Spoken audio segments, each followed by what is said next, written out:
Welcome to my channel right here on YouTube, Shirley's Chatter channel. So, as I previously stated, I have three channels here on YouTube, and all three of them will be based on business content, strictly business content. So subscribe to my channel, comment below, subscribe, give me some ideas of different topics that you may want me to discuss on my channel. I mean, I welcome that, but as long as it's related to business, accounting, or law, and because my major down Straight University was business administration and information systems, but I did take some courses in law and accounting. But today, I just want to go over a little bit out of each one of my books. So this is my accounting book. So this is my accounting, and this book here is this is the first course I took in accounting, so it gave me a whole lot of information, in that book to help me, get a better understanding of accounting. T accounts. We learned about our different accounts.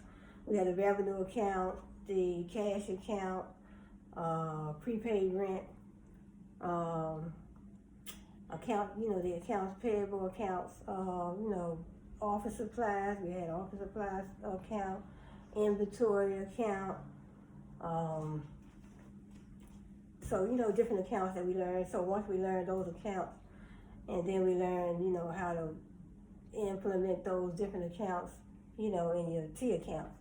So, but first, I just want to go over a little bit of information from my marketing book.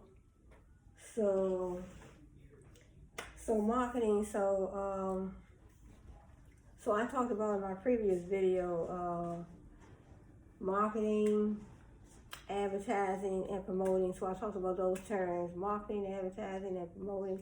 In other words, you're running a business, or you're running a business, you're offering a product, you're offering a service, so you need a logo, you need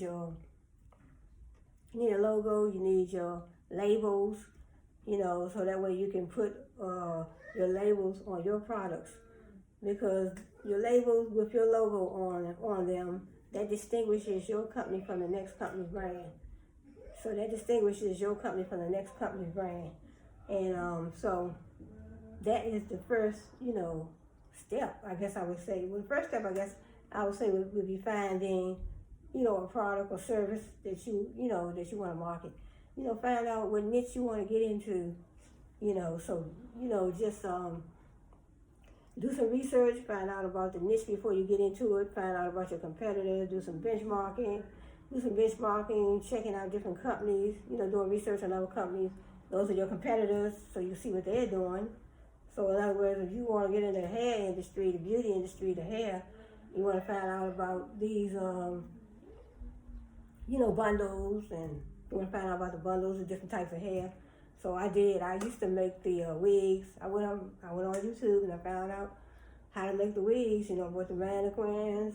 I had the thread. I had the wig caps. I had different types of hair. 100% virgin human hair. They have all types of hair that you could get. And you find out about the different types of hair in your in the hair industry, the hair that you want to market. So find out about those different types of hair that you want to market in that hair industry, and then do a little research, and just do research and find out what other companies are doing, what are they offering their hair for, their bundles for. So because you don't want to price your bundles way over the top, much higher than they are pricing their bundles for, and they're selling the same type of hair that you're selling. So, and then when you're in the hair industry, you wanted to, you want to have that quality hair. So that quality hair. So I did that for a minute, but I stepped out of that because the hair industry, making wigs, or even you can, I was making them. I had everything that I needed to make them, but also you can outsource and have another company, purchase from another company that's, the wigs are already made, and then sell it under your brand. But, you can do that. So I did that. I did hair growth products for men, women, and children. And so I stepped back off of that. But, so right now I'm just, concentrating on my YouTube channel, building my YouTube channel, building my content, creating my content. So let's just talk a little bit about, this book right here is called Contemporary Marketing. So this book is called Contemporary Marketing. And so when you're dealing in marketing, so in other words, I said you have a product, you're offering a product, and then you have to think about who is your target market, where is your target market, what marketing channels you're going to be using to reach your target market. Your marketing channels could be, in other words, if you're marketing a book, like I have several books that I have written. So this is one that I'm working on, actually I'm finished this one. This is the one I'm finished, but I have to type it up. See, I have to type it up, and I want to type it up, put my pictures in, but I do have other books in the Google Play Store, so I do want to get my books out into other venues, other marketing channels to market my books. So that is what marketing, basically that is what marketing is, getting your products and services out to the customer. So getting your products and services out to the customer. And how you want to do it, that is a good question. You have to, that's a good question. But, marketing channels, Facebook, Twitter, Instagram, Target, Walmart, Kmart, Kohl's, wherever you can get your book. If you can get your books on store shelves, then that is considered, part of the marketing channel. I guess I would say that is a selection of marketing channels that you could use. They have Instagram, video. You can do videos on your Instagram, create an Instagram page. TikTok. I have marketed some of my books on TikTok.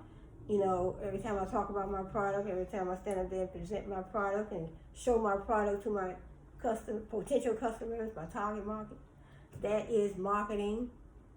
If I got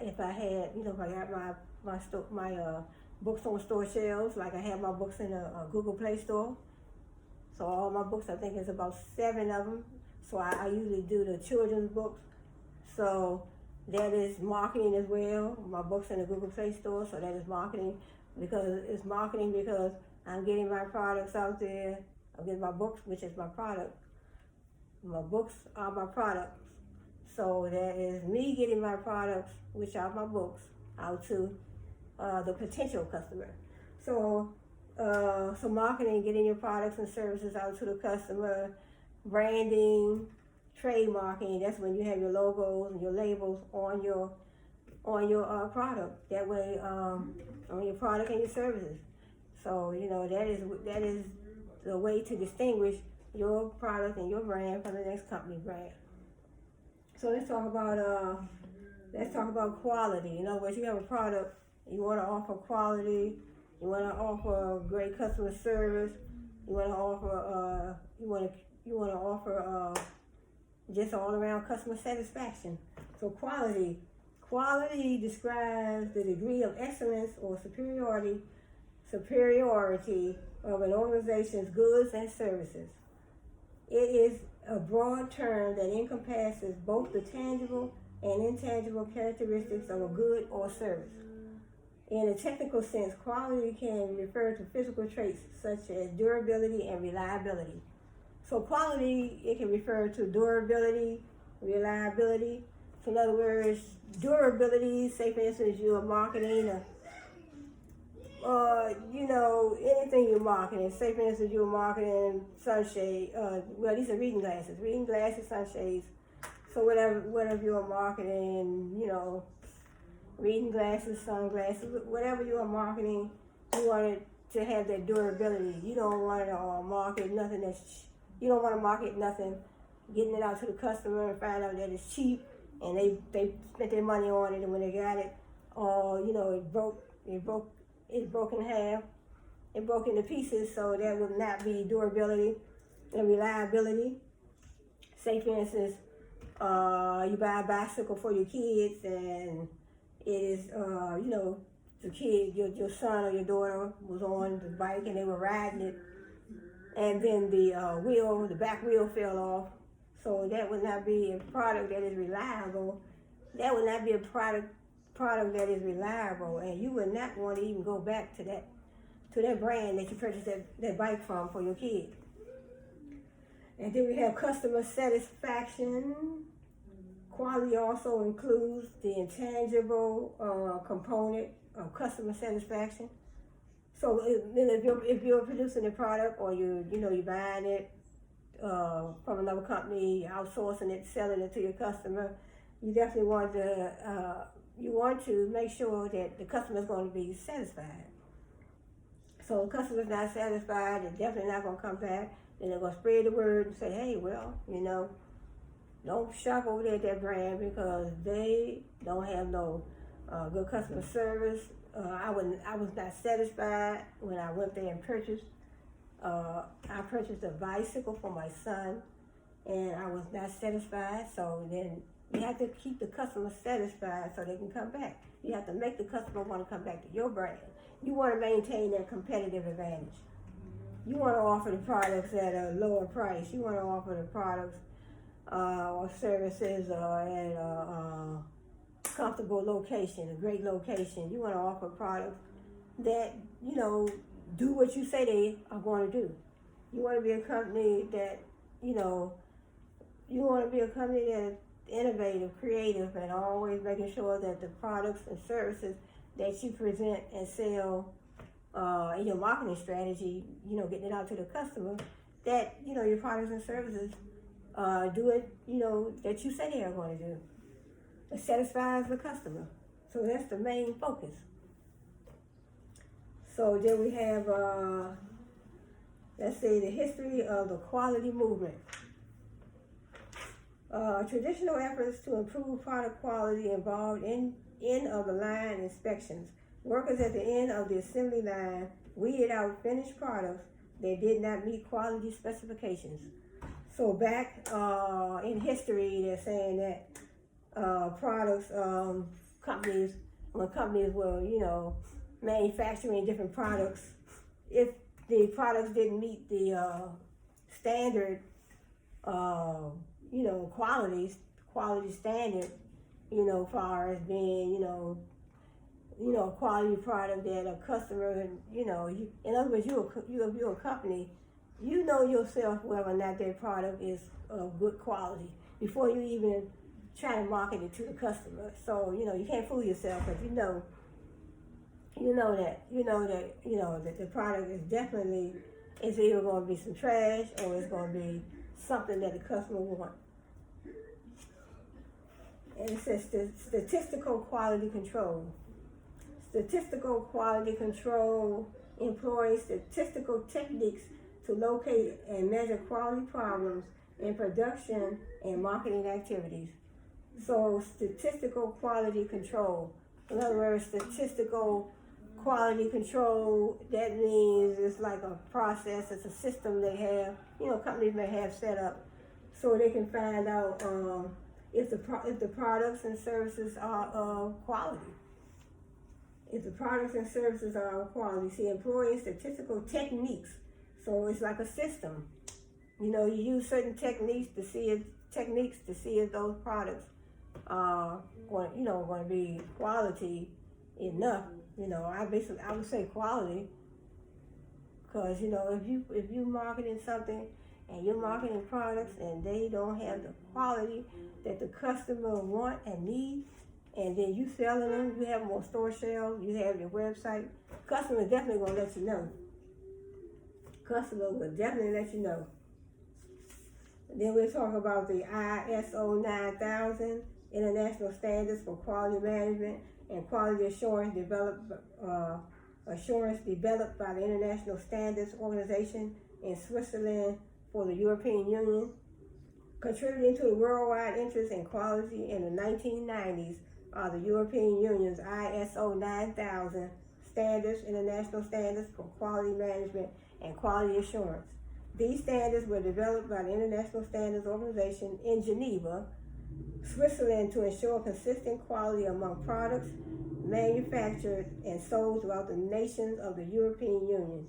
Competitors in non-European Union countries concerned over the prospects of being excluded from this huge market have moved quickly to implement ISO 9000 standards. So that's an international standard for managing quality in these products that the companies were selling in the European Union. So that would be a good standard. That would be a good standard to have in place, because sometimes you have some companies that may, I hate to say this, but some companies may put stuff on the market and try to, sell them, market them, and they are not up to standard. So they're not up to the proper standard for being a quality product, so that's how it is sometimes. But remember definitely that the customer, like I am a customer, you are a customer, we would definitely let those,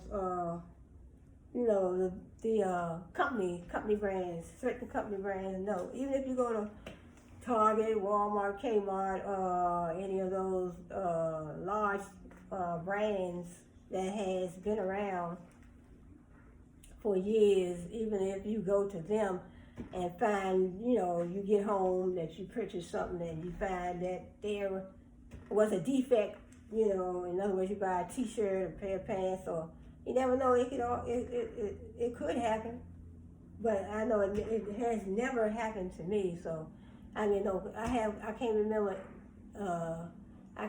that I don't think I have ever had any problems with anything that I purchased from Walmart, Kmart, Target. Can't remember, and I've been purchasing from them large brands for years. So let's talk about total quality management, an approach that involves all employees in continually improving products and work processes to achieve customer satisfaction and world-class performance. So in other words, total quality management, it involves all the employees in the organization working together to improve all the processes and improving all the processes and, make sure the products and everything work like they're supposed to work, and to achieve customer satisfaction and world-class performance. So the customer satisfaction and customer value is very important, because how do you expect a customer to keep coming back if your products and services are not of quality, customer service is not what it should be, and the culture within an organization environment that you have created is not one that the customer, likes. In other words, you're creating a culture of negativity, unethical practices within the organization. So you want to create an organization based on learning, not an organization based on unethical behavior. So that organizational behavior is very important. I took a course called Organizational Behavior at Strayer University, and then I took another course called Business Ethics, where we talked about, they had different cases in the book where one company was dumping, they were dumping hazardous chemicals in landfills near people's homes, and that was unethical. And then another thing, that was unethical. So that is a cultural environment within an organization that if the company, if they did that and then they keep on constantly doing that, that's still part of their culture. That's creating a culture that is unethical. You doing that, and you know those chemicals are dangerous and hazardous to people that live near those landfills or live right by those landfills. So that's a cultural environment within the organization that you don't want to create. And then another thing could be unethical if you are a company that's, in other words, you're selling some type of, say for instance, you're selling something, and I mean it could be a lotion, it could be a lotion, for your arms and hands or whatever. It could be a cream, a lotion, or whatever. But just think if you have that product that you're selling, and then it has, that it has cancer-causing chemicals, or it has chemicals or dangerous ingredients, and you still have that, So that's why they tell you now, you have to definitely make sure you have to have labels. Well, they've been started that way. You have to have labels for all the products that you offer, for sale in your business. You have to have a label with the ingredients on there. But if you know that you have certain ingredients, me, I wouldn't, if I know that it is hazardous to health, our health, someone's health, that is a product I would not want to market. So, you have, let's say, for instance, like I said, lotions, creams, or whatever, and you have, and you know that it has hazardous ingredients, cancer-causing ingredients, or what have you, and then you still want to market them. See, those are not the type of products I want to market. So let's see, so total quality management, involving top management, effective TQM programs begin with the involvement of top managers who believe in the importance of quality and customer satisfaction. According to Charles Aubrey, president of the American Society for Quality Control, top managers must take a strategic view of quality settings, priorities, identifying what's most critical to the success of the enterprise, and focusing improvement efforts on the customer. These are decisions that only top management can make. So they want to focus their improvement efforts on the customer. So that's the main focus. Many TQM programs have failed in the past because top management delegated the responsibilities of ensuring quality to quality departments. A survey by consulting firm Rath and Strong found that 38% of senior corporate managers give their quality efforts failing grades. So it says, Rogers Milliken is the CEO of this company, CEO of textile and chemical manufacturer Milliken and Company, is an example of an executive who wholeheartedly supports the organization's quality efforts. So organizations should be focusing on producing quality products, quality customer service, quality satisfaction, quality customer satisfaction, quality all around, TQM, total quality management. So total quality management increased, their focus is on, internally they focus on increased productivity, lower costs, increased earning and profits. External, that means outside of the organization, they focus on increased customer satisfaction. So like I said, increasing their customer satisfaction and customer value, lower prices, and increased market share. So just with a couple terms in here that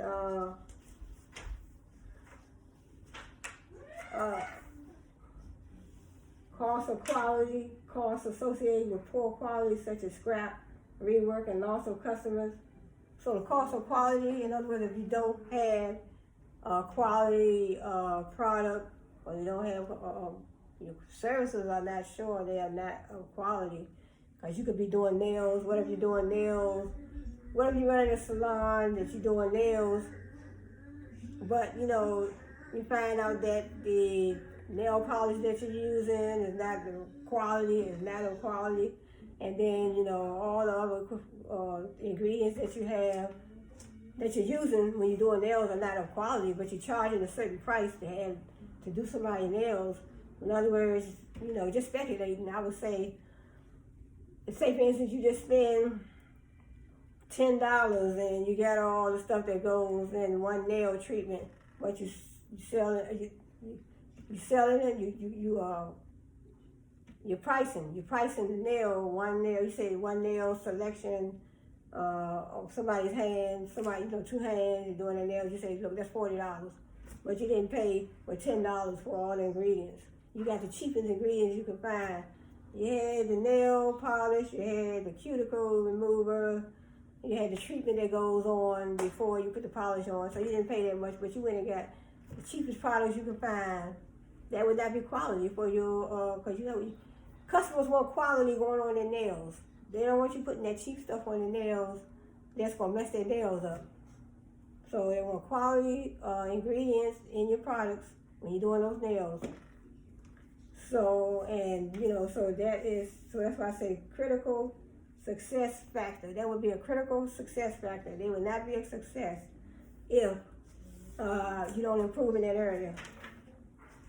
And then we're talking about benchmarking. Benchmarking requires two types of analysis. So benchmarking, getting out there, researching, seeing what other companies are doing. It says analyzing internal processes. Benchmarking requires two types of analysis, internal and external, before a company can compare itself with another. So benchmarking, you're comparing your company with another company that might be in the same industry that you are in. It must first analyze its own processes to determine strengths and weaknesses, like I was talking about in my previous video. So in other words, they must analyze their strengths and weaknesses. I was talking about the SWOT analysis, SWOT, strengths, weaknesses, opportunity, and threats. So find out what are your strengths, and within your company, within your organization, what are your weaknesses in your organization. And if you have any weaknesses and you had too many of them, it will hurt you in the end. Then your opportunities could be great. So your opportunities may be good, so you need to implement those opportunities so you can move forward. And then your threats. What threats do you have within your organization that's holding you back? It's keeping you from reaching your highest potential, keeping you from reaching your target market, keeping you from being able to compete with the competitors. And then strength, weaknesses, opportunity, and threats. SWOT analysis. So that's a term I learned in Australia University. So everything is in the books. So then we have employee involvement. That is a good incentive to help with your total quality management. Because total quality management means all employees getting together, working around the organization, and ensuring that all the processes are functioning properly. So the total quality management, everybody, pitching in and trying to create quality within the organization. Quality in all processes, quality in your products, quality in your services. So you're looking for their customer satisfaction, and you're looking for their you're looking to create their company value. So employee involvement, motivating employees to perform their jobs better through internal marketing, empowerment, training, and teamwork. So employee involvement, getting those employees involved with and things things within the organization that can help pull in more customers, help create value for the customer, help improve products and services around the organization, help with customer satisfaction, help with that total quality management. So motivating those employees to want to come to work. What kind of I guess I would say, it don't have to be a bonus, but what kind of what can you do for the employees that can make them more more willing to come to work? more willing to do their job. I mean, they should come, they're getting paid, but I'm just saying, what else can you do, getting the employees involved? See, motivating employees to perform their jobs better. So motivating them to perform their jobs better and through internal marketing. So internal means within the organization. So what type of marketing plan does a company have within the organization to help them, help them grow their business, help them grow the organization? So empowerment, training, and teamwork. So empower them, empower those employees, create those teams that they can, employees can work together to improve everything around the organization. Total quality management. So employee involvement. Then we have internal marketing. Managerial actions that help all members of the organization understand and accept their respective roles in implementing the organization's marketing strategy. So internal marketing, working together within the organization to implement that strategy, marketing strategy. They have to have a marketing strategy, a marketing plan to make things work all the way around. All the way around, all up and down and through the organization. You got an external customer, a person or organization that buys or uses another firm's goods or services. And then we have the internal customer. You have the external customer, that's a person or organization that buys or uses another firm's goods or services, like me. I would be me and you, all of us in the public. We are the external customer. Then we have the internal customer. Employee or department within an organization that depends on the work of another employee or department to perform a job. So in other words, internal customer is a customer within an organization that depends on another employee to do their job. So it's an employee or department within an organization that depends on the work of another employee or department to perform a job. So it's an employee depending on another employee to do their job, or a department depending on another department within the organization to do their job. That is the internal customer. Empowerment, giving employees the authority to make decisions about their work without supervisory approval. Empowerment is the practice of giving employees the authority to make decisions about their work without supervisory approval. So that's good. You empower them to be able to work on their own. They don't have to get the go-ahead from the supervisor. So you empower them, you taught them, they were taught, they were trained, they were ready, they were empowered to take a step up, and they didn't need that authority behind them. So you're giving employees the authority to make decisions. They were able to make decisions. They were trained. They were trained. They were put, in line with other employees, and they were put in line with other employees, and they helped them learn more about the organization and things that they needed to do, different assignments they may have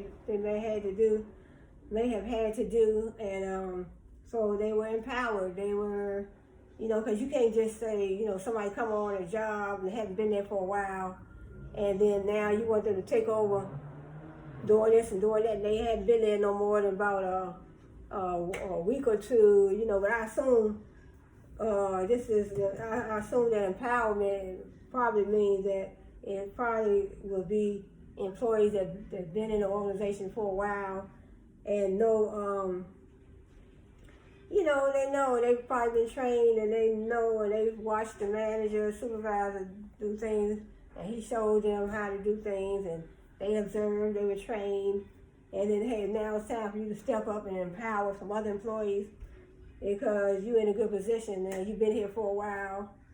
So it said giving employees the authority to make decisions about their work without supervisory approval.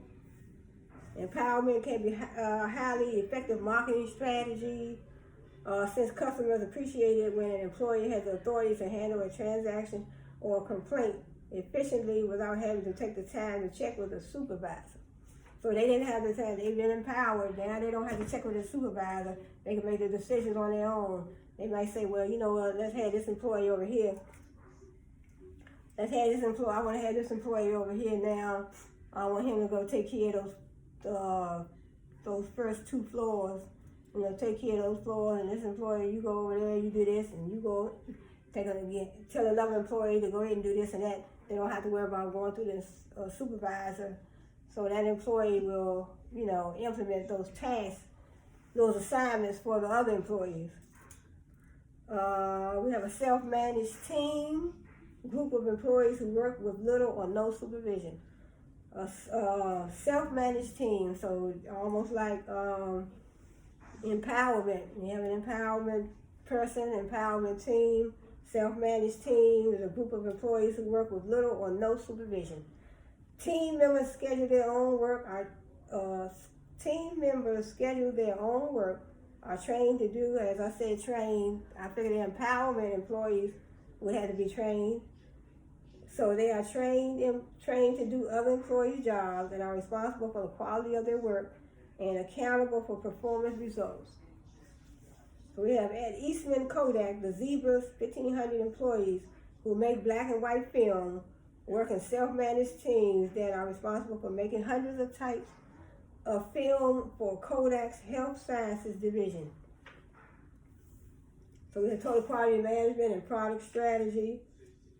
Strong product strategy may include a guarantee of quality. Guarantees are one of the most powerful marketing statements a company can make, especially a new company. Says Sonny Baker, co-owner of Baker and Baker Marketing Services in Scottsdale, Arizona. It creates a relationship that says we stand behind our product.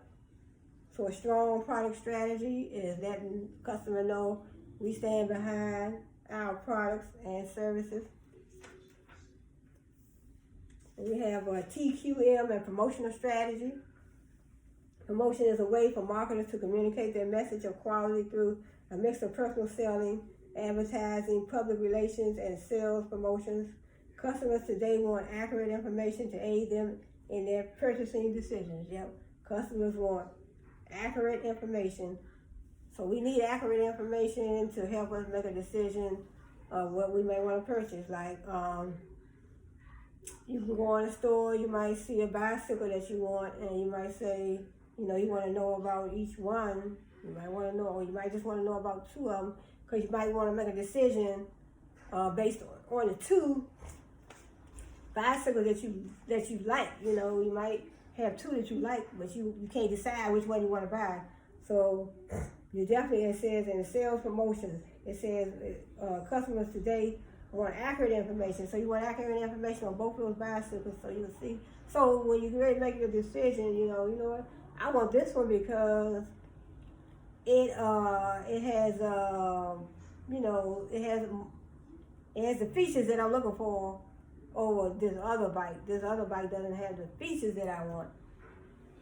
This bike right here has the features, and they explained it to me. They explained those different features to me based on that bicycle. And so the other bike, I didn't want that. So it says consumers today want accurate information. So we need that accurate information to aid us in purchasing and making our purchasing decisions. So I think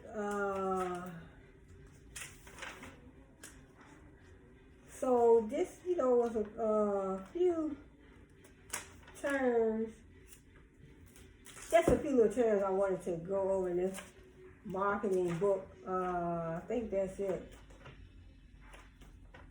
So then I have a few, so like when I was down Australia University, we did learn about a lot of philosophers, but so just want to go over a couple more that I have. I have a gentleman by the name of Euclid. Euclid, they call him the father of geography. He was a great mathematician. Euclid was an ancient Greek mathematician, active as a geometer and logician. He is chiefly known for the elements treatise. So he wrote a treatise and he called it the element, which established the foundations of geometry that largely dominated the field until the early 19th century. He was famous as the author of The Elements, a treatise that taught geometry through rigorous proofs of theorems. And then we have just a couple other names I want to mention. Just a couple more that I want to mention. So we have a gentleman named Averroes, Epicurus, Diogenes. Then we have Aristotle. So let's see what Averroes. Let's see what he did. Averroes.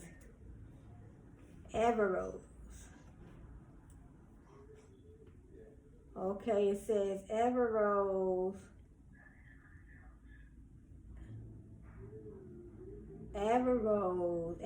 was a strong proponent of Aristotelianism. He attempted to restore what he considered the original teachings of Aristotle and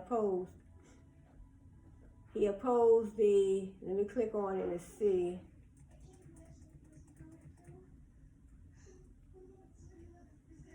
Averroes was a philosopher. The philosopher Averroes distinguishes between degrees of happiness and assigns every believer the happiness that correspond to his. Let me click on this.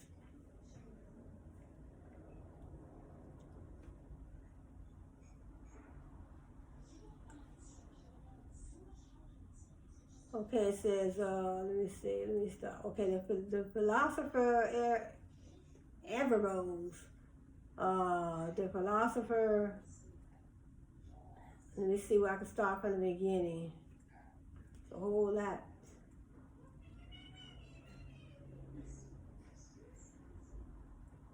Let me see.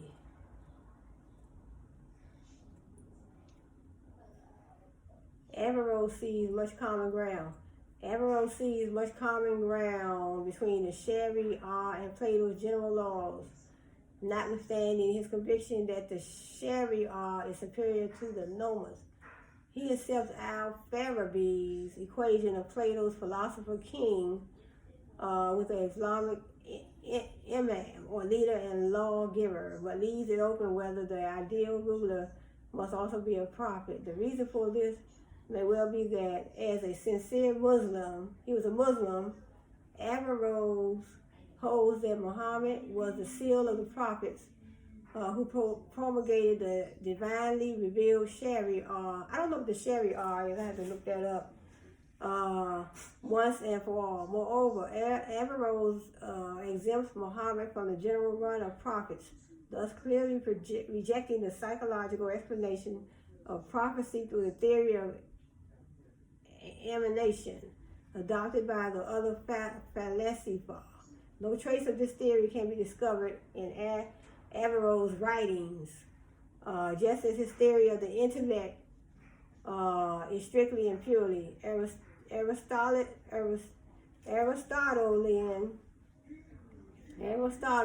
and free. That's Aristotle. So I'll probably talk about him in one of my other videos. Aristotle, Aristotelian and free from the theory of emanation. In conclusion, it may be reiterated that the unity of outlook in Averroes' religious philosophical writings and his commentary on the Republic gives his political philosophy a distinctly Islamic character and tone, thereby adding to his significance as a religious philosopher. So in other words, Averroes was a philosopher, a religious philosopher. So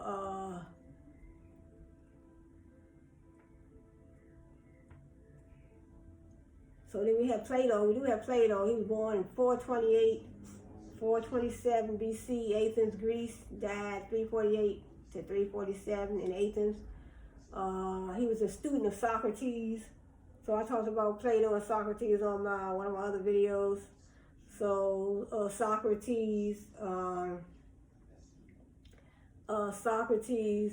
Plato was a student of Socrates. So Socrates, he was cited for corrupting the youth in Athens, and he was put on trial. And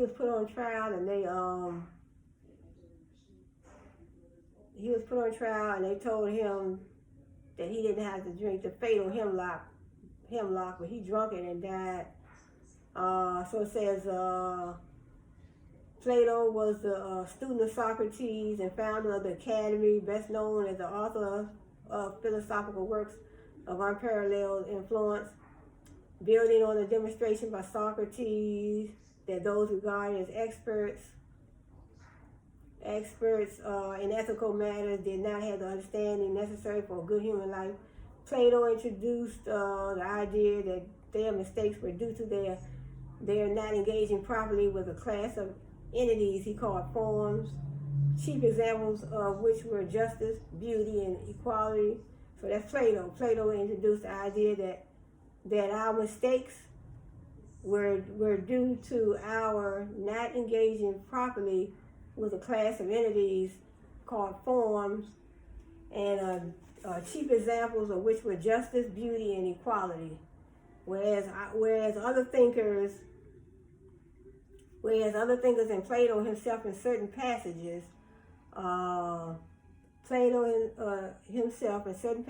used the term without any precise technical force. Plato, in the course of his career, came to devote specialized attention to these entities. As he conceived them, they were accessible not to the senses but to the mind alone.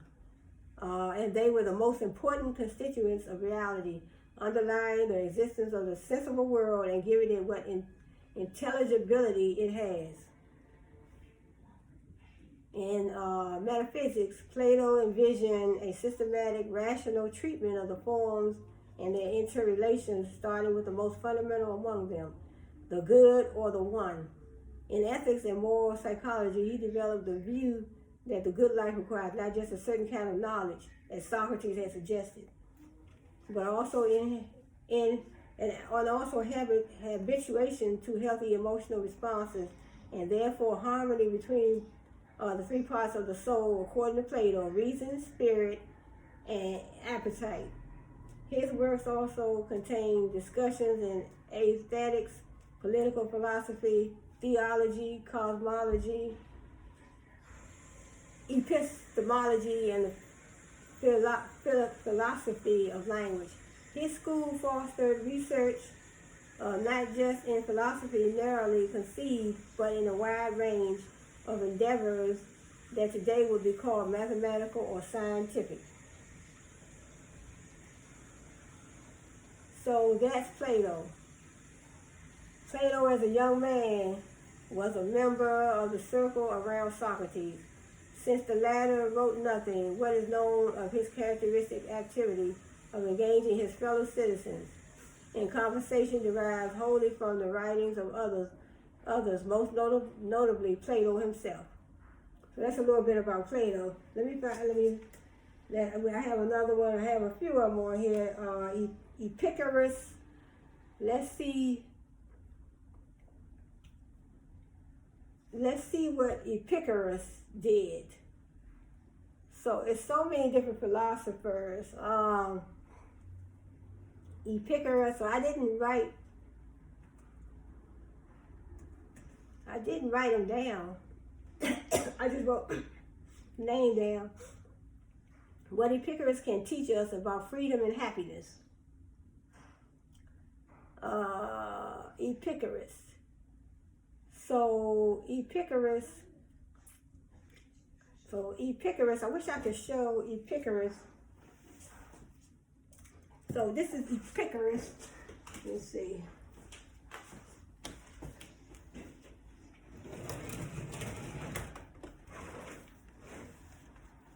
So this is Epicurus. That's Epicurus. So Epicurus, he looks like he looked like Plato a little bit. So he looked like Plato a little bit. So Epicurus was an ancient Greek philosopher and sage who founded Epicureanism, a highly influential school of philosophy. He was born of the Greek island of Samos to Athenian parents. Epicurus. So Epicurus, I was just reading. Let's see, Epicurus. So I'll put some of these names down at the end of the video. See, Epicurus was a Greek philosopher, author of an ethical philosophy of simple pleasure, friendship, and retirement. He founded schools of philosophy that survived directly from the 4th century BC until the 4th century AD. So we have Aristotle, Socrates, Lucretius. That look like a lady. Let me see. Yep, Epicurus. What Epicurus can teach us? Let me click on this. What Epicurus can teach us about freedom. What Epicurus can teach us about freedom and happiness. So we all want freedom, we want happiness. So Epicurus, it says, that Epicurus had been covering the presidential election on a talk and was cracked. That's not Epicurus. Epicurus, okay, who was Epicurus? Epicurus was a Greek philosopher who claimed was eternal and merely material, made up of atoms. Okay, who was Epicurus? Epicurus was a Greek philosopher who claimed the cosmos was eternal and merely material. So he claimed the cosmos was eternal and merely material, made up of atoms and void. Yet, breaking with his predecessor Democritus, he considered the universe interminate.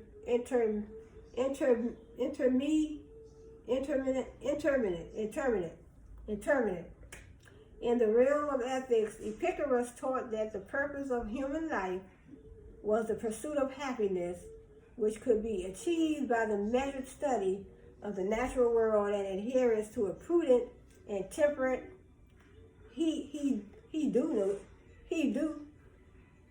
hedonism. Some of these words I never even seen. Hedonism. Hedonism.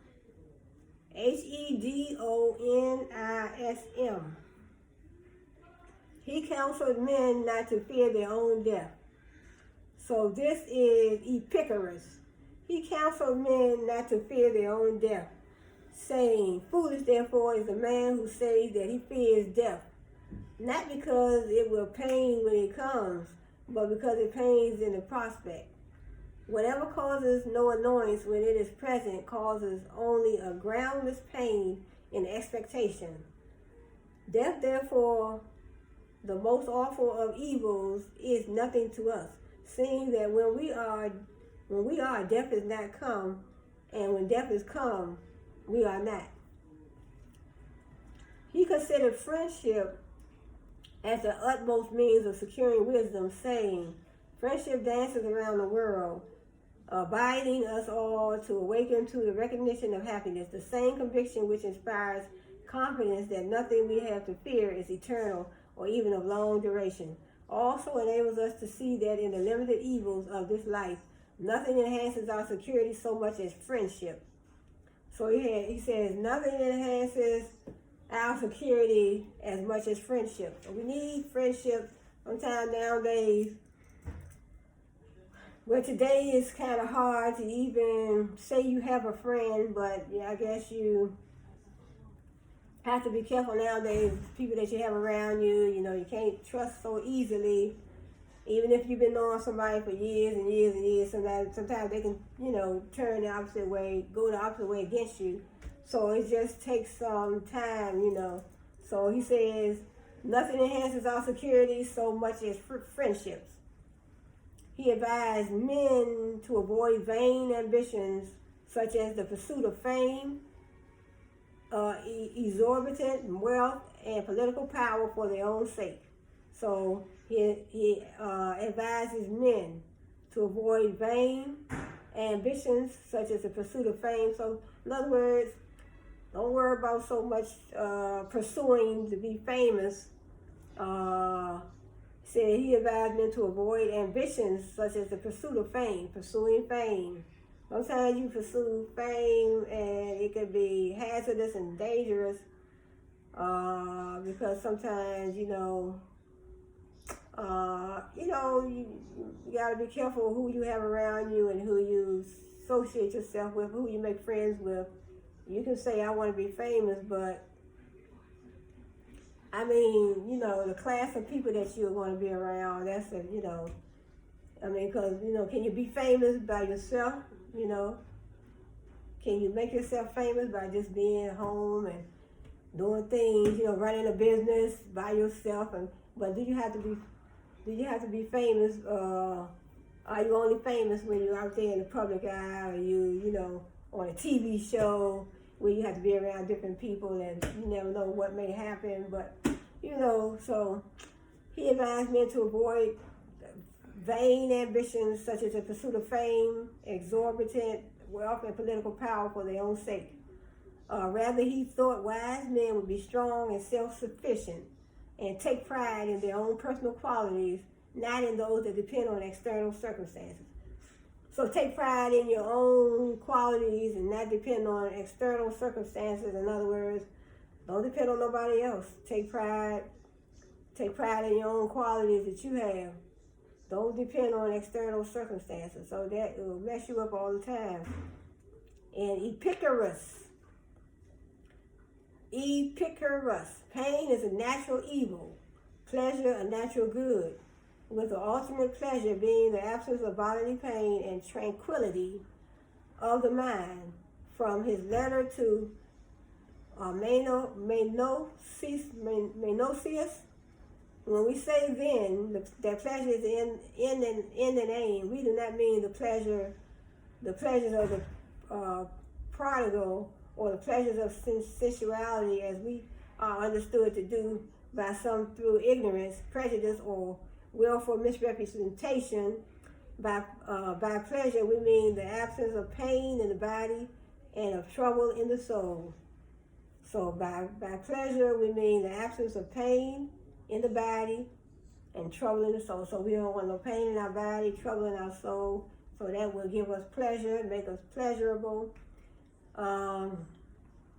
It's not an unbroken succession of drinking bouts and revelry, not the enjoyment of the fish and other delicacies of a luxurious table, which produce a pleasant life. It is sober reasoning, searching out the grounds of every choice and avoidance, and banishing those beliefs through which the greatest tumults take possession of the soul. So he was a religious, so from reading this, he was a religious philosopher. So he tells man, don't take pride in other words, running out there trying to be famous, and so don't take pride in that, and don't think about the pleasures. So when he was talking about pleasures, he talking about pleasures mean the absence of pain in the body and of trouble in the soul. So no trouble in the soul, but pleasure. That's how you get pleasure. No, the absence of pain and trouble in the soul. So, and something he wrote, natural justice is a pledge of reciprocal benefit, writes Epicurus in his principal doctrines. So he wrote several doctrines to prevent one man from harming or being harmed by another. Elsewhere he writes, we must free ourselves from the prison of public education and politics. Accordingly, Epicurus set up his own school, the Garden, where he offered philosophy to anyone, even women and slaves, an unheard of practice at the time, which many contemporary critics saw as proof of his penchant for depraved behavior. Why else will one invite women and slaves into one's abode other than revelry? Was he actually going to talk to them about ideas? So let's move on to the next one. Another gentleman, I don't know if it's a lady or a man, Diogenes. So these are some new people that I just wanted to see. So this is Epicurus now. He can teach. He said, what can Epicurus teach us about freedom and happiness? So he taught about freedom and happiness. He was a religious philosopher. So let's see what Diogenes,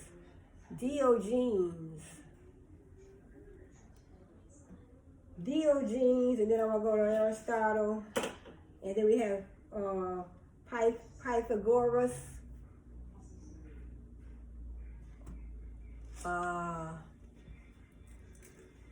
let's see what time I have on, let's see where I'm at.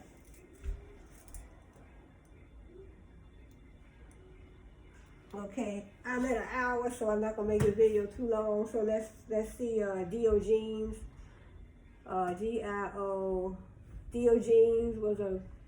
Diogenes, a Greek philosopher.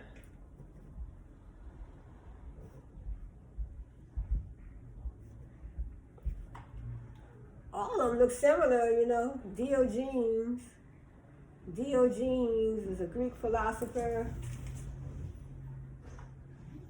I think that's him right here. Diogenes.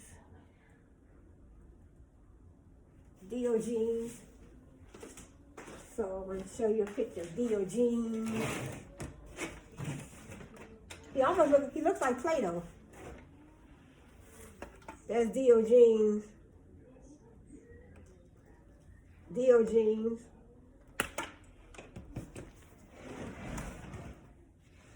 So Diogenes.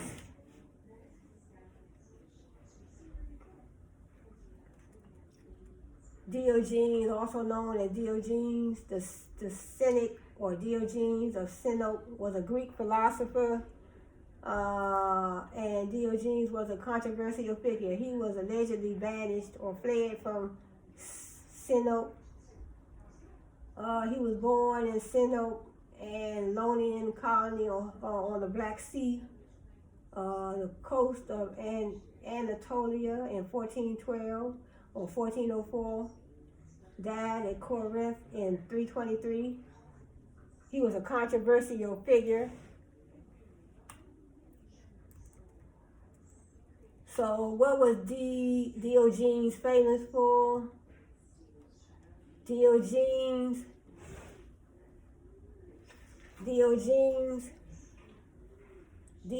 of Sinope was a Greek cynic philosopher best known for holding a lantern or candle to the faces of the citizens of Athens, claiming he was searching for an honest man. Isn't that something? He rejected the concept of manners as a lie and advocated complete truthfulness at all times and under any circumstances. So some of them do look alike.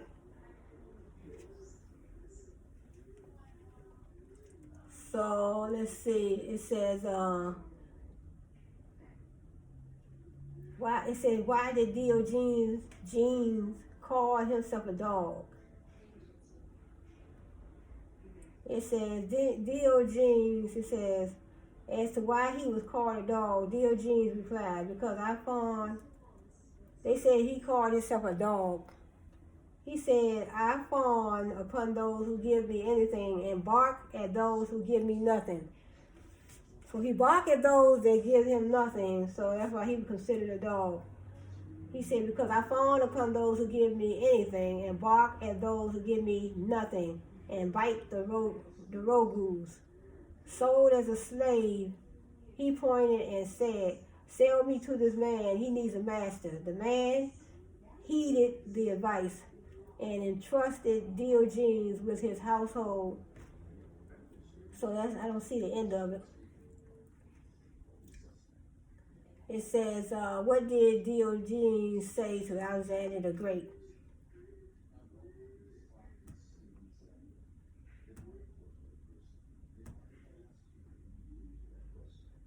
Okay, hold on. Let me close that down. Okay, thrilled to meet the famous thinker, Alexander the Great, asked if there was any favor he might do for him. To that, Diogenes replied, move a little to the right, you are blocking my sun. Alexander then declared, if I were not Alexander, then I should wish to be Diogenes. This famous anecdote is known across the world.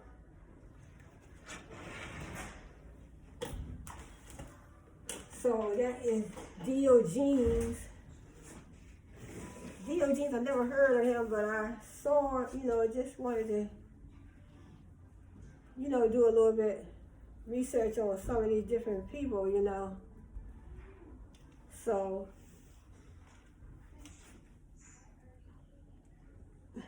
Diogenes, let me see what else I can find about him. It should be right here.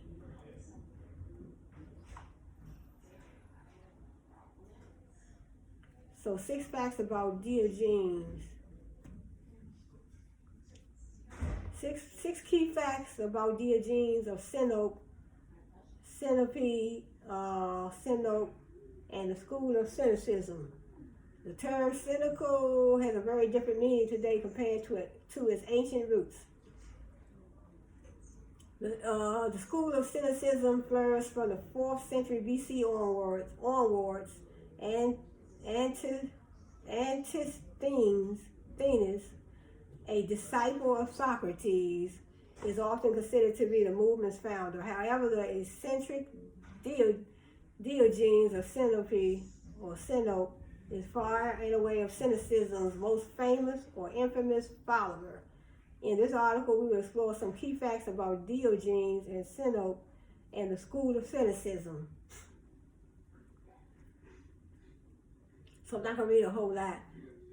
Most of what we know about Diogenes comes from later philosophers who didn't know him during his lifetime. Only a few scraps of information exist today, but we can still piece together some of his biography. Diogenes was likely born around 404 BC and died in 320 BC. He was supposedly one of the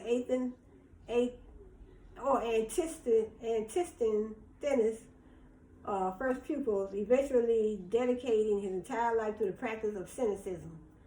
So Diogenes, he dedicated his entire life to cynicism.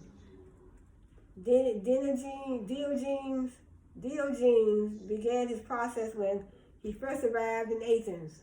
So that's where Plato was from, Athens. Arrived in Athens after being exiled from his hometown of Sinope, a coastal city in the modern-day Turkey. He was banished from the city for defacing coins and arrived in Athens with no prospects and nowhere to stay. So he had to leave. He was exiled from his home in Athens because he defaced some coins, and he arrived in Athens with nowhere to go and nowhere to stay. According to one source, Diogenes wrote to a friend of his and asked if they knew of any available accommodation in Athens. But when the friend failed to respond to his letter, Diogenes simply roamed the streets. He found a large clay wine jar to shelter inside and quickly realized that he could live in the jar quite comfortably. The 4 walls and roof of a regular house were luxuries he could easily forego. Diogenes spent the rest of his days living in an ascetic lifestyle. living an ascetic lifestyle. One anecdote reveals that he destroyed his only possession, a wooden bowl, after seeing a peasant boy drinking water from a puddle out of his hands. Diogenes supposedly exclaimed, "Fool that I am, to have been carrying superfluous baggage all this time." So that's Diogenes. It says some Diogenes' behavior was less endearing. He regularly provoked irritation among the Athenian public by urinating on people who annoyed him and oh God, I don't want to say that word, and blank in public places such as theaters and markets. Plato once referred to Diogenes as Socrates gone mad, a label which has stuck with the cynic philosopher ever since. However, this has led many people to dismiss Diogenes and the cynics as oddballs without any real philosophical ideas. Okay, I think that's enough about him. So let me see the next one I have. Let me see what they are saying about Aristotle. So that's Euclid, Averroes, Epicurus, Diogenes, 1, 2, 3, 4. Let's see what Aristotle,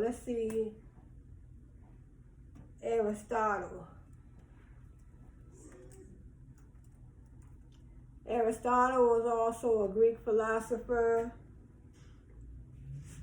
Aristotle is Greek. So Aristotle was an ancient Greek philosopher and polymath. His writings cover a broad range of subjects, including physics, biology, zoology, metaphysics, and logic, ethics, aesthetics, poetry, drama, music, rhetoric, psychology, linguistics, economics, politics, meteorology, geology, and government.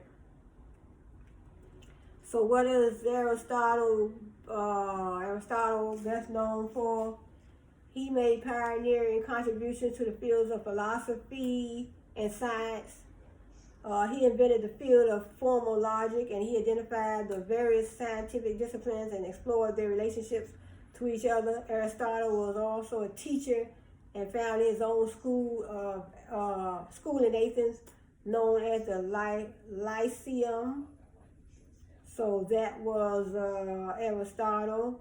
What are the three main ideas of Aristotle? There's a couple things. It says to get the basics of Aristotelian ethics, you have to understand three basic things: what eudaimonia is, what virtue is, and that we become better persons through practice. So that's what Aristotle said. We become better persons through practice. Three key ideas from Aristotle.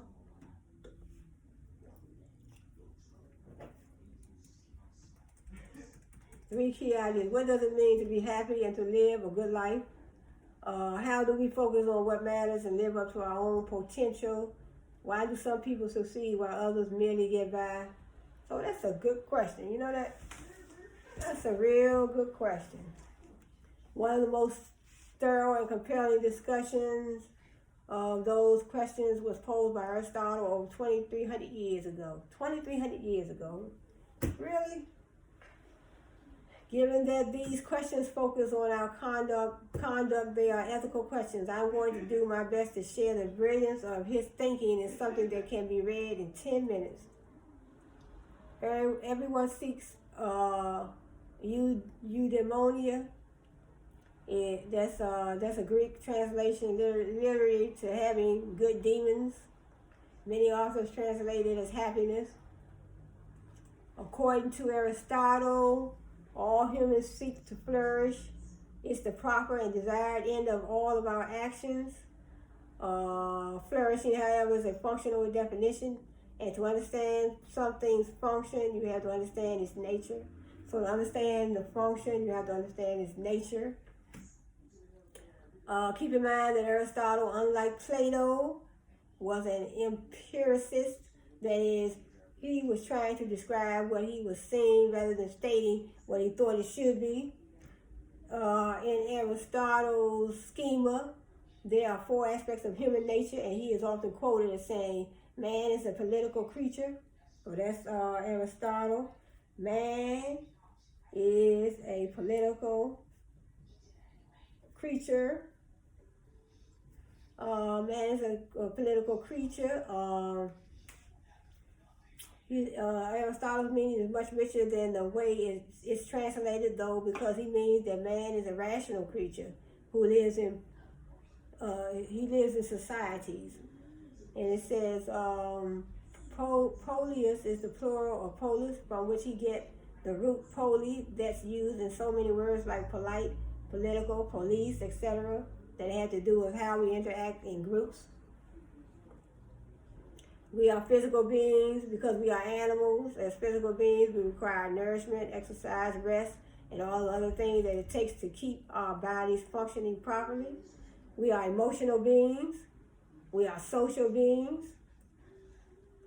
And we are rational beings. So that is Aristotle. So you can see Aristotle's taxonomical approach in play. He's not working backward from some ideal version of humanity, but rather looking at the specific things that make us the specific kind of being we are. So you can read more up on, Euclid, Averroes. We have Epicurus, Diogenes, Aristotle, and Plato. So Aristotle, Aristotle, what is virtue? On virtue, what is a virtue? A virtue is a trait of character that enables a person to flourish. The virtues, we have virtue or vice. Virtues are vice, virtue, and vice. So vice, deficiency, virtue, that means mean, and vice, excess. So vice, cowardly, addictive, stingy, self-deprecating, boorish, quarrelsome, melancholy, depraved, envious, mean, and lazy. So that's the vice. That's one virtue.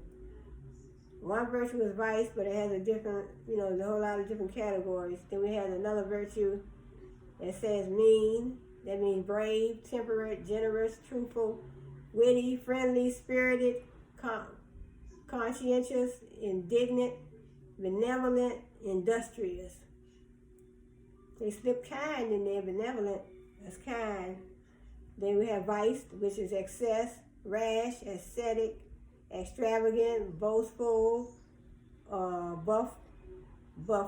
buffoonish, boutiquing, boisterous, deferential, retributive, self-sacrificing, single-minded.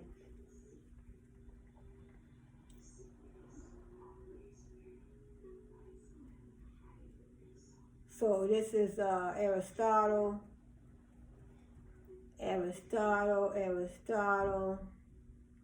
So let's go see. Let me see what else Aristotle says. It's a whole lot for Aristotle.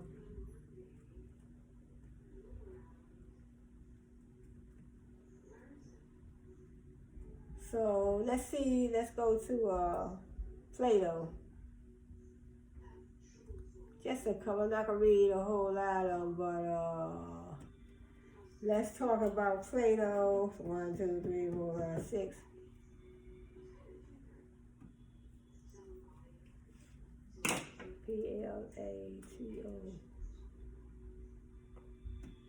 Plato.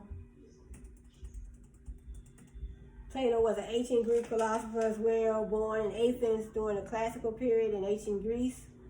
He founded the Platonist school of thought and an academy, the first institution of higher learning on the European continent.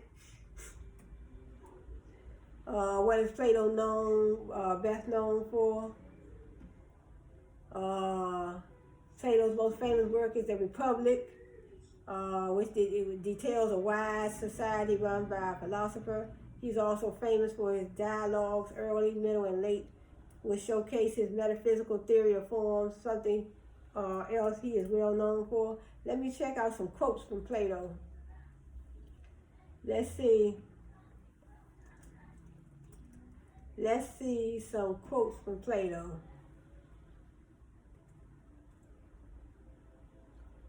On life, friendship, happiness, on love, human nature, on truth, and on freedom. What are 5 famous quotes? Let me see 5 famous quotes on Plato. Quotes by famous people. The greatest glory in living lies not in never falling, but in rising every time we fall. I want to find Plato's quotes.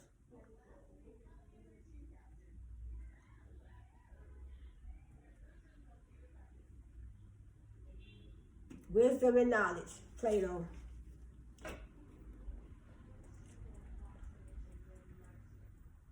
Top 10 most famous Plato quotes.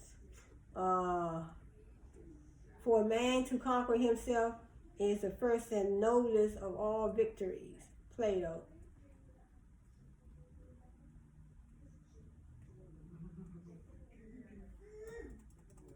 The greatest wealth is to live content with little, or live content.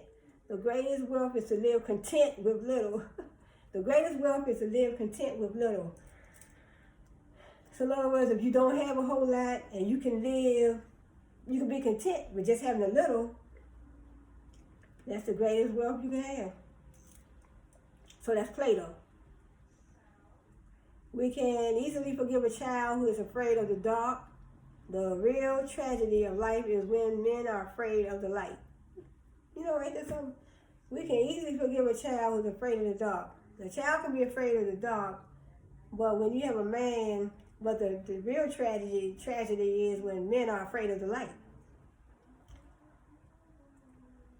Excellence is not a gift, but a skill that takes practice. We do not act rightly because we are excellent. In fact, we achieve excellence by acting rightly. Excellence is not a gift, but a skill that takes practice. So in other words, to be excellent is a skill that takes practice. Right, just practice. Like they always say, practice makes perfect. So practice makes perfect.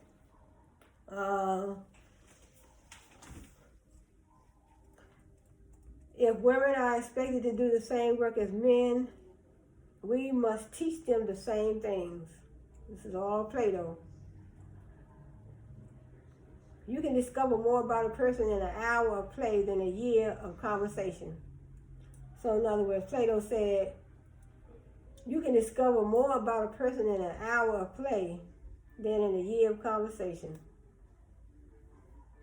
So in other words, you're playing with them, you're interacting with them, and then, you can learn more about them than when than a whole year of conversation.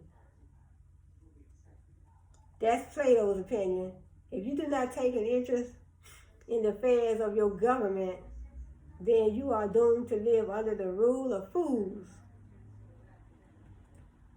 Wise men speak because they have something to say. Fools because they have to say something. In other words, wise men speak because they have something to say. So in other words, if you feel deep down in your soul that you are wise, and then you are ready to speak, you're saying something because you're wise. But fools because they have to say something. So in other words, a fool just going to talk just to have something to say. But wise men speak because they have something. In other words, a wise man will speak because he got something to say. But other people, the fools, like a foolish person, they just talking because they, want to be heard. So, that's my opinion. Be kind, for everyone you meet is fighting a harder battle. So that's Plato. These are quotes from Plato. So let me read a couple more. I am the wisest man alive, for I know one thing, and that is that I know nothing. So I am a wise man. I am the wisest man alive, for I know one thing, that is that I know nothing. So in other words, you're wise. If you know that you don't know nothing, then that makes you the wisest man alive. You'll be the wisest man alive, the wisest woman alive. Beauty lies in the eyes of the beholder. So that's what we always said over the years. I didn't know that was Plato. Beauty lies in the eyes of the beholder. That's Plato. So beauty lies in the eyes of the beholder. So, like it's just coming from yourself within. So you're thinking about yourself as being beautiful. You can be a beautiful person inside and out. It does not have to be an outer beauty. It could be inner beauty. So beauty lies in the eyes of the beholder. Reality is created by the mind. We can change our reality by changing our mind. Yep. Always said that, he said we can change, that's Plato. We can change our reality by changing our mind. Changing our mindset. So if you think that you ain't nothing and you ain't gonna never be nothing, if you keep thinking on that level, then, you'll never be nothing. You gotta think, you gotta change your mindset. You gotta change your mindset. You gotta be like, hey, I'm going to finish my degree. I'm going to get that house. I'm going to be successful. I'm going to be a millionaire. I'm going to buy whatever you have, Reality is created by the mind. Reality is created by the mind. We can change our reality by changing our mind. But we don't get back. Because if you keep on thinking about, oh, I ain't going to get this house, I ain't going to get that job, or blah, blah, blah, blah, blah. But change your mindset. Say, well, I'm going to get that job. I'm going to get that house. I'm going to work hard. I'm going to put my money to the side. Start saving. I'm going to start my business. I'm going to open my business. I'm going to open my hair salon. I'm going to work this little job. But while I'm working the job, I'm going to put my money to the side and keep saving and saving and saving. Put your mind on it. And it's going to happen. And when you feel grateful, you become great. And eventually attract great things. And that's true. I can believe that that's Plato. When you feel grateful, you become great and eventually attract great things. So when you feel great, so that's still like in the mind too. Your mindset is, hey, I feel great, I feel good. I'm doing things, I'm going to college, when I finish high school, I'm going to college, I'm working on this job, I'm doing great things, and I'm running my product line, I'm offering my product line on my website, I'm doing great things.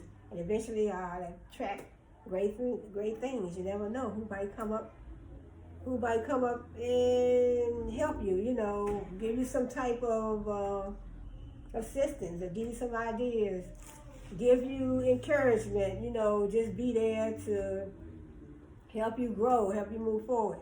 So when you feel grateful, you become great and eventually great things happen. You attract great things. So that's Plato. Let me do one more. Let me try Ralph Waldo Emerson. Let me see. Then I have to, we have Ralph Waldo Emerson, Immanuel Kant. So the ones I don't finish, I'll go back next time. St. Thomas Aquinas, Confucius, Rene Descartes. I have Mikhail Foucault, David Hume, John Locke, Karl Marx, and then we have John Stuart Mill, Frederick Nietzsche, and Jacques Rousseau, John Paul Sartre, Socrates, Ludwig Wittgenstein. Then I want to talk about the genius of Beethoven, Sir Isaac Newton. There's a whole lot of them. So many. It takes me probably a whole year to get through, different ones. So let me see. Let's go to Ralph Waldo Emerson. Ralph Waldo Emerson.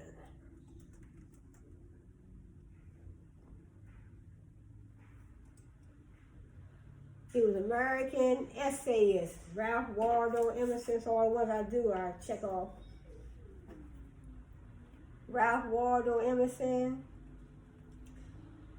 Ralph Waldo Emerson went by his name. Waldo was an American essayist, lecturer, philosopher, abolitionist, and poet who led the transcendentalist movement of the mid-19th century.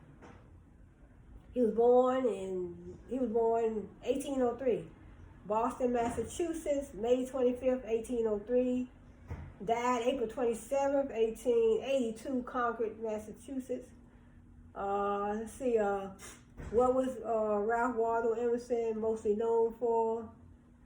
He was an American essayist, poet, and popular philosopher.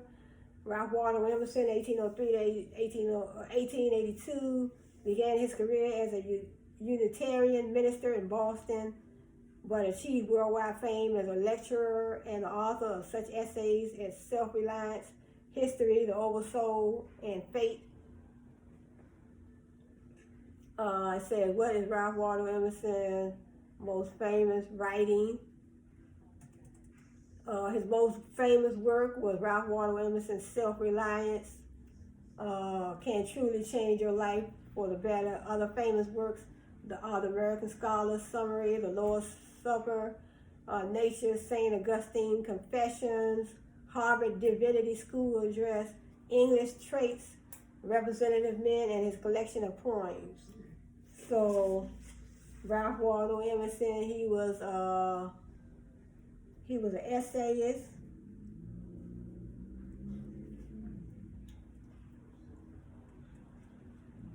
So, Ralph Waldo Emerson, what are the three significant things about Emerson? Okay, Ralph Waldo Emerson was a leader of the Transcendentalist movement in America. At the age of 14, he was the youngest student in his class at Harvard. Went to Harvard University.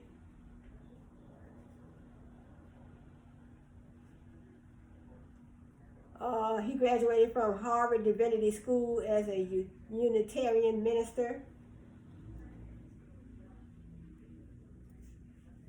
Emerson left the Unitarian Church in 1832 due to philosophical differences. So, that's Ralph Waldo Emerson. Ralph Waldo Emerson, let me see, he was an American essayist. American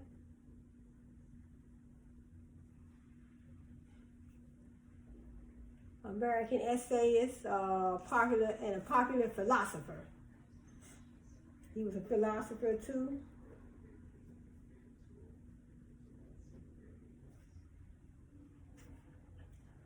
So let's see, those keep itching. Ralph Waldo Emerson became the most widely known man of letters in America, establishing himself as a prolific poet. He was a prolific poet.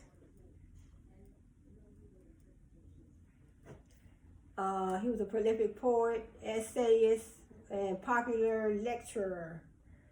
Let's do one more. Let's go with Immanuel Kant.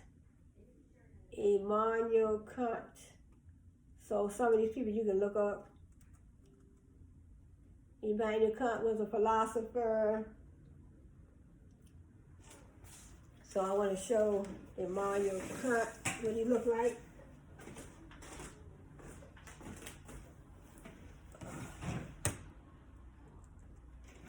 So this is Immanuel Kant. That's Immanuel Kant. So let me see. Okay, Immanuel Kant.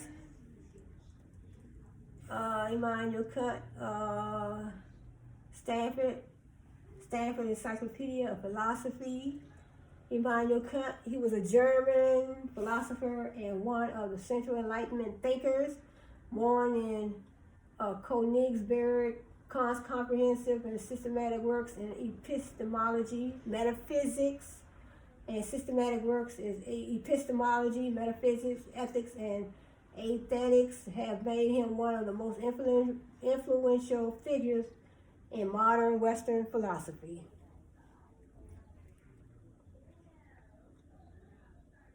He was influenced by Aristotle, Plato, Rene Descartes, David Hume, and more.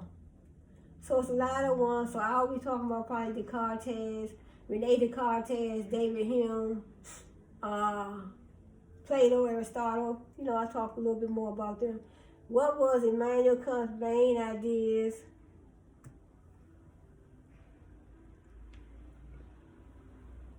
Kant's main goal was to show that a critique of reason by reason itself, unaided and unrestrained by traditional authorities, establishes a secure, consistent basis for both Newtonian science and traditional morality and religion. Immanuel Kant, the German philosopher, one of the Central Enlightenment thinkers, he was born in Königsberg. Kant's comprehensive and systematic works, his systematic works, is a central figure. He was a central figure in modern philosophy.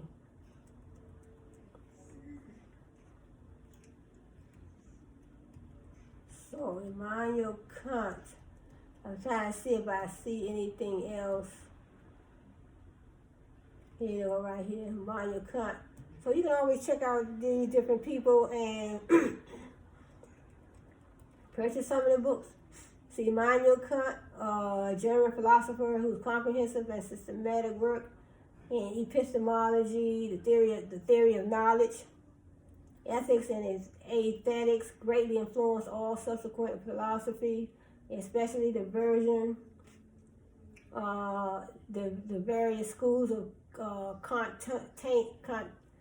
Kantianism and idealism. Kant was one of the foremost thinkers of the Enlightenment and arguably one of the greatest philosophers of all time. Immanuel Kant, one of the greatest philosophers of all time. In him were subsumed new trends that had begun with the rationalism, stressing reason of Rene Descartes, and the empiricism, stressing experience of Francis Bacon. He thus inaugurated a new era in the development of philosophical thought. So that is Immanuel Kant. So that was Immanuel Kant. So let's see what else we have. So Immanuel Kant was a German philosopher.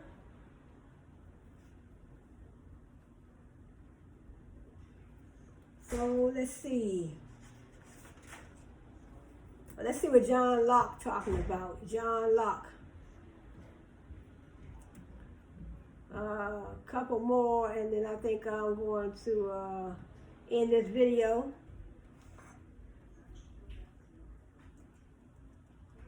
John Locke was an English philosopher.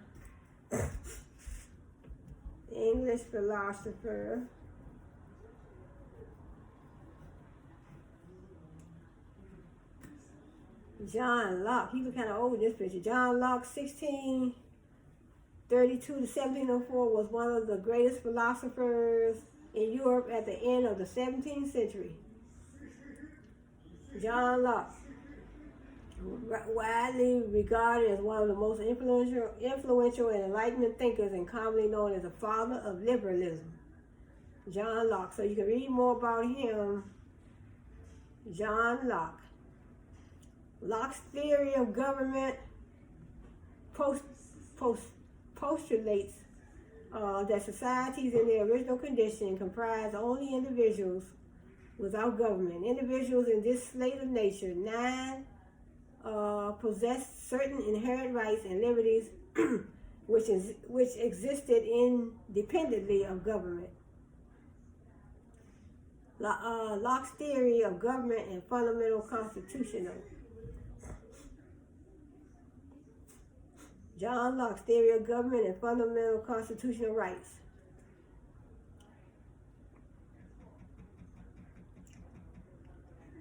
John Locke's theory of government and fundamental constitutional rights, a proposal for understanding. So it's a whole, I'm not trying to read all this, but it's a whole paper. It's the whole paper. Let me see.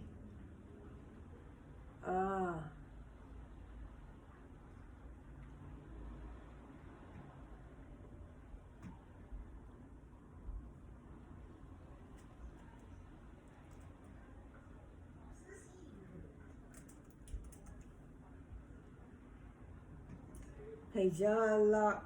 This is a John Locke. John Locke Philosophy, Social Contract, and Treaties. So John Locke believed in a social contract between the government and the people. John Locke, England. He was born August 29th, 1632. Rainton, Somerset, England. Died October 28, 1704. In High Laver, Essex.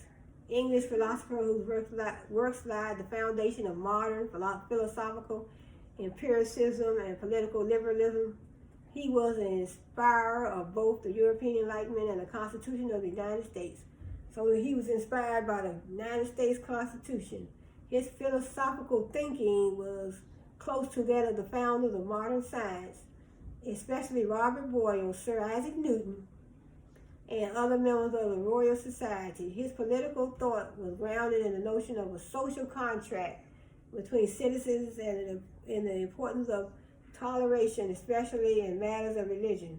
Much of what he advocated in the realm of politics was accepted in England after the Glorious Revolution, 1688 to 1689, and in the United States after the country's Declaration of Independence in 1776.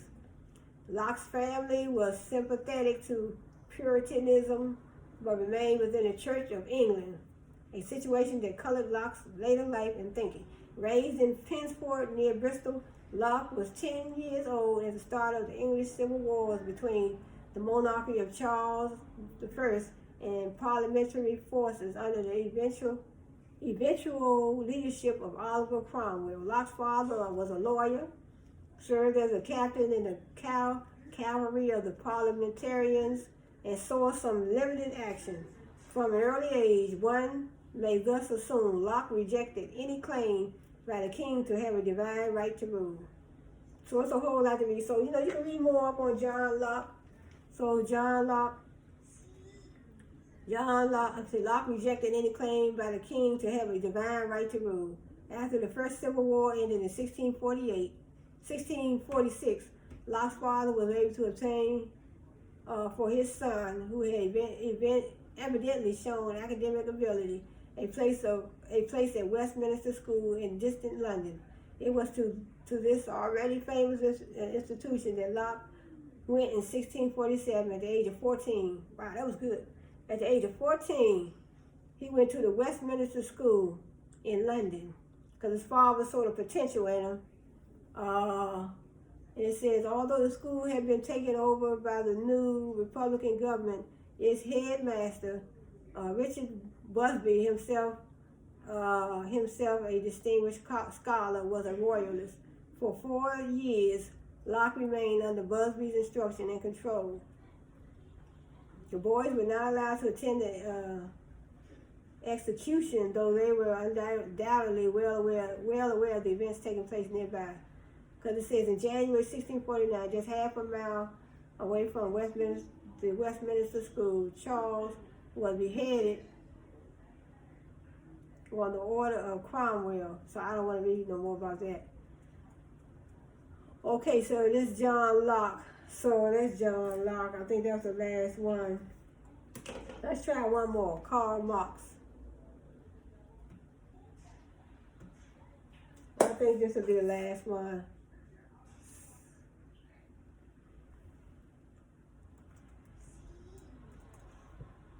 Karl Marx, Newton, Isaac Newton.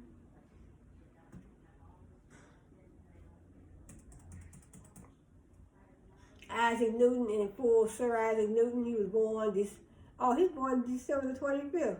Okay. He was born Christmas Day too.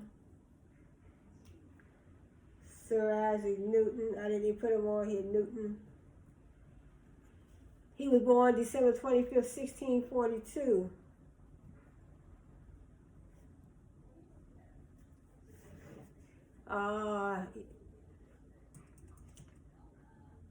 Sir Isaac Newton. He was a famous mathematician. Born in the hamlet of Woolsthorpe, Newton was the only son of a local yeoman, also Isaac Newton, who had died 3 months before, and of Hannah A's cough that same year. A tiny and weak baby, Newton was not expected to survive his first day of life, much less 84 years. Deprived of a father before birth, he soon lost his mother as well. For within 2 years, she married a second time. Her husband, the well-to-do minister Barnabas Smith, left young Isaac with his grandmother and moved to a neighboring village to raise a son and 2 daughters for 9 years until the deletion of Barnabas Smith in 1653. Isaac was effectively separated from his mother, and his pronounced psychotic tendencies had been ascribed to this traumatic event. So I think they said he was autistic. That's what I read in one of my previous readings. It said after his mother was widowed a second time, he determined that her firstborn son should manage her now considerable property. It quickly became apparent, however, that this would be a disaster both for the state and for Newton. He could not bring himself to concentrate on rural affairs. So I'm trying to see the influence of the scientific revolution. It says, when Newton arrived in Cambridge in 1661, the movement now known as the scientific revolution was well advanced, and many of the works basic to modern science had appeared. Then we have the astronomers. They talk about Nicholas Copernicus, Johannes Kepler, and elaborated the heliocentric system of the universe. Galileo had proposed the foundations of a new mechanics built on the principle of inertia, led by René Descartes. Philosophers had begun to formulate a new conception of nature as an intricate, impersonal, and inert machine. Yet, as far as the universities of Europe, including Cambridge, were concerned, all this might well have never happened. They continue to be the strongholds of outmoded Aristotelianism, which rested on a geocentric view of the universe and dealt with nature in qualitative rather than quantitative terms. So qualitative rather than quantitative. So qualitative, I guess they're talking about in turn, and deal with the quality, not the amount, but the quality. So they see they continue to be the strongholds of outmoded Aristotelianism. Aristotelianism. So in other words, Aristotle, that is Aristotle. Which rested on a geocentric view of the universe and dealt with nature in qualitative rather than quantitative. So not the amount, but the quality. Like thousands of other undergraduates, Newton began his higher education by immersing himself in Aristotle's work. Even though the new philosophy was not in the curriculum, it was in the air. Sometime during his undergraduate career, Newton discovered the works of the French natural philosopher Descartes and the other mechanical philosophers who, in contrast to Aristotle, viewed physical reality as composed entirely of particles of matter and motion, and who held that all the phenomena of nature result from their mechanical interaction. A new set of notes, which he entitled Questions, Questions Quantum Philosophicae, certain philosophical questions, begun sometime in 1664, usurped the unused pages of a notebook intended for traditional scholastic exercises. Under the title, he entered the slogan, Amicus Plato, Amicus Aristotle, Magis, Amica Veritatis. That sounds like Spanish. Plato is my friend, Aristotle is my friend, but my best friend is truth. Newton's scientific career had begun. So in other words, Newton, he knew Plato, he knew Descartes, so they was acquainted with one another. It says by 1669, Newton was ready to write a tract summarizing his progress. So he wrote a tract called De Annalis per Equations Numeri Terminorum Infinitus. That means one analysis by infinite series. See, when Newton received his bachelor's degree in April 1665, the most remarkable undergraduate career in the history of university education had passed unrecognized. On his own, without formal guidance, he had sought out the new philosophy and the new mathematics and made them his own. So Newton was a brilliant mathematician. In 1665, the plague closed the university, and for most of the following 2 years, he was forced to stay at his home. During the plague years, Newton laid the foundations of the calculus and extended an earlier insight into an essay of Calor's, which contains most of the ideas elaborated in his Optics. It was during this time that he examined the elements of circular motion and applying his analysis to the moon and the planets. Derived the universe square relation that the radically directed force acting on a planet decreases with the square of its distance from the sun, which was later crucial to the law of universal gravitation. The world heard nothing of these discoveries. Career of Isaac Newton. So Newton was elected to a fellowship in Trinity College in 1667. After the university reopened 2 years later, Isaac Barrow, Lucasian professor of mathematics, who had transmitted Newton's De Analysis to John Collins in London, resigned the chair to devote himself to divinity and recommended Newton to succeed him. So that'd be all for Newton. So you can always read more up on Sir Isaac Newton. Then I have St. Thomas Aquinas, Confucius, Rene Descartes, David Hume, so John Stuart Mill. So it's a whole lot of different ones, but I'm going to stop right now because this video is almost like 2 hours. And then I have, next time I want to probably talk a little bit about my, accounting. So, this is a basic accounting. So what is accounting? Accounting is a system that measures business transactions, forms those business transactions into reports for decision makers. So I'll talk more about accounting next time. But I took regular accounting, then I took managerial accounting. So in other words, we started out before we got to the T accounts.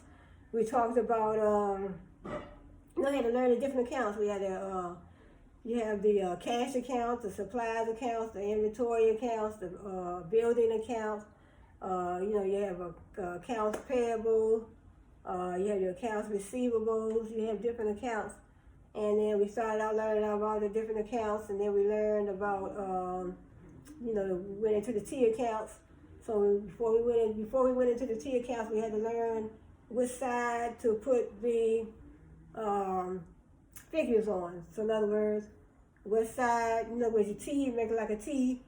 So what side the figures go on based on, that is based on the account that you have. In other words, if you had a cash account and you have a T account, so we have debits on the left, credits on the right. So I had to probably bring out my blackboard in one of my videos. So we have debits on the left, credits on the right. So with the cash account, you debit the left side of the cash account for increase. In other words, you're starting a business. Say, for instance, my business I'm starting, and I want to invest $50,000 in my business, so that would affect my cash account and my owner's equity account. So I have my T account. I would debit $50,000 on the left side of my cash account, and then when I do my owner's equity, I'll make it like, it'd be a T. So I'll credit on the right side $50,000. So $50,000 in my business I invested, that would affect my cash account and my owner's equity account. But I want to close out today, and so when I do my little accounting presentation, I have my little blackboard because I can read. I have to read the little problems in the book. Read the problems in the book, and then when you read the problems, it'll tell you. You can figure out how what accounts it affects. So most of the time, it affects one transaction. Always affects two accounts. So you invested $50,000 in your business. It's going to affect cash account and your owner's equity account. But I want to close out today, and I want to say thanks for joining me. So subscribe below, comment below any ideas you may have that you can, any ideas that you may have that you may want, things that you may want me to talk about in my videos. So you can let me know, as long as it's relating to business, business, law, accounting, international business, marketing, advertising, promoting, getting the products out to the customer. I'm not a lawyer, and I'm not a lawyer, but I have taken, a couple of law classes. But, I can always do my research. So one thing about me, if I don't know something, I know how to do my research, and I can find out. So you better believe I'm going to know it. But thanks for joining me, and I'll see you on my next video. So have a blessed one.